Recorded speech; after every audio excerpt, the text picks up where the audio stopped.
আসসালামু আলাইকুম রাহমাতুল্লাহ। Welcome to my channel. আজকে আমি আপনাদেরকে দেখাবো সবচেয়ে সহজভাবে কিভাবে বেরেস্তা তৈরি করে রাখবেন এবং কিভাবে প্রায় মাসের পর মাস সংরক্ষণ করে রাখবেন।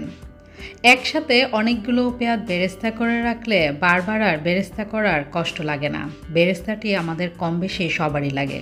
দেখতেই পাচ্ছেন আমি পেঁয়াজগুলো এক সাইজ করে কেটে নিয়েছি। এখানে প্রায় 2.5 কেজি পেঁয়াজ রয়েছে।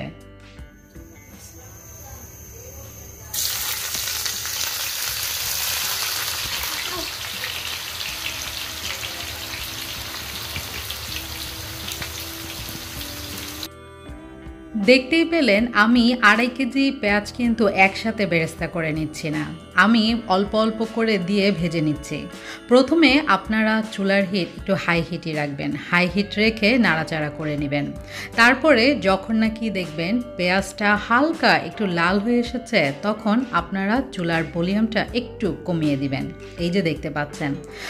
এছাড়া আপনাদের যদি হাতে সময় কম থাকে, আমার মতো কিচেন থেকে বের হয়ে ঘোরান্টি দিতে ইচ্ছে করে, তাহলে আপনারা একদম কমিয়ে চুলায় রেখে একটু ঘোরান্টি দিয়ে আসতে পারেন। তাহলেই পেঁয়াজ বেরেস্তাটা আস্তে আস্তে এমন হয়ে যাবে। তো দেখতেই পেলেন কত সহজ পেঁয়াজ বেরেস্তা করা। পেঁয়াজ এই কালার হয়ে আসলেই আপনারা নামিয়ে নেবেন। নামিয়ে নেওয়ার পর এটার উপরে হালকা একটু চিনি দিয়ে দিবেন, তাহলে এটি সবসময় খুব মচমচা থাকবে। আর এভাবে করেই আপনারা টিস্যু দিয়ে এভাবে করে বেরেস্তা রাখলে অনেক দিন খেতে পারবেন।